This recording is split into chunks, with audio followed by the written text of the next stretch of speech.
Alright, what's up everybody? This time we're going to be going over the video editing process and how I go about making some of these things.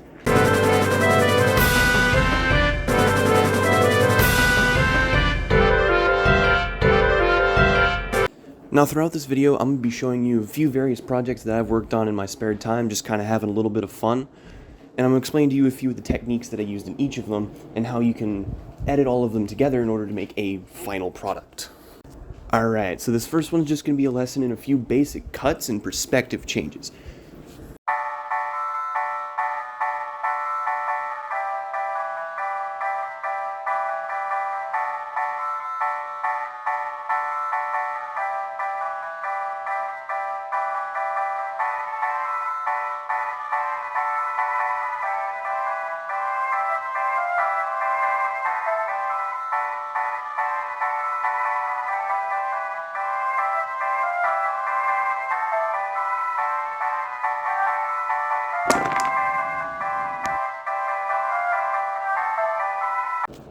Notice how I'm never performing the same action in two different cuts. In one cut, the action starts, and in the second, the action completes. There is no overlap. The second module is an introduction into something Alfred Hitchcock called cinematography. Basically, you have me sitting there, no emotion on my face. It's going to cut to something, and it's going to cut back to my reaction with a color gradient going up to showcase a mood. Notice how in each cut there was a different image and then a different color showcasing each mood based on what the corresponding image was. This third one you might actually recognize from my video on lighting. In this one is a small lesson in rotoscoping.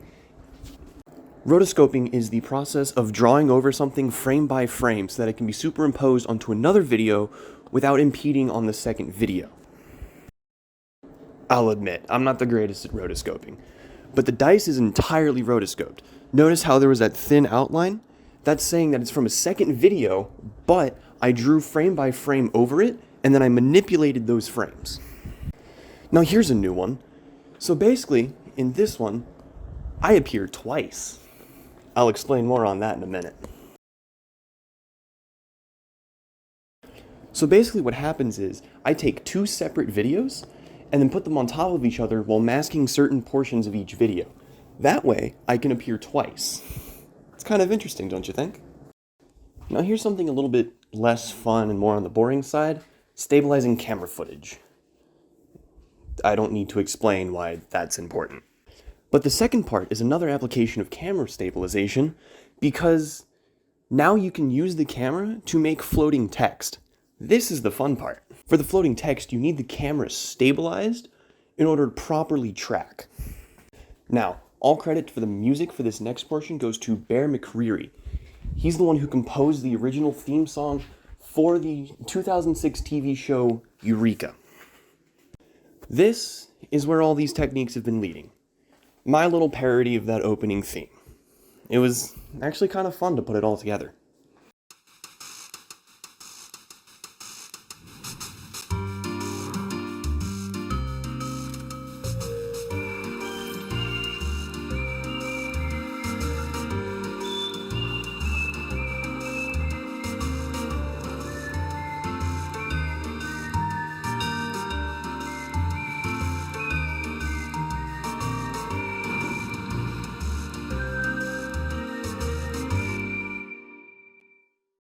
I used a vast majority of the techniques mentioned before in order to create this. It was an interesting project. And as I said earlier, I had quite a bit of fun working with it.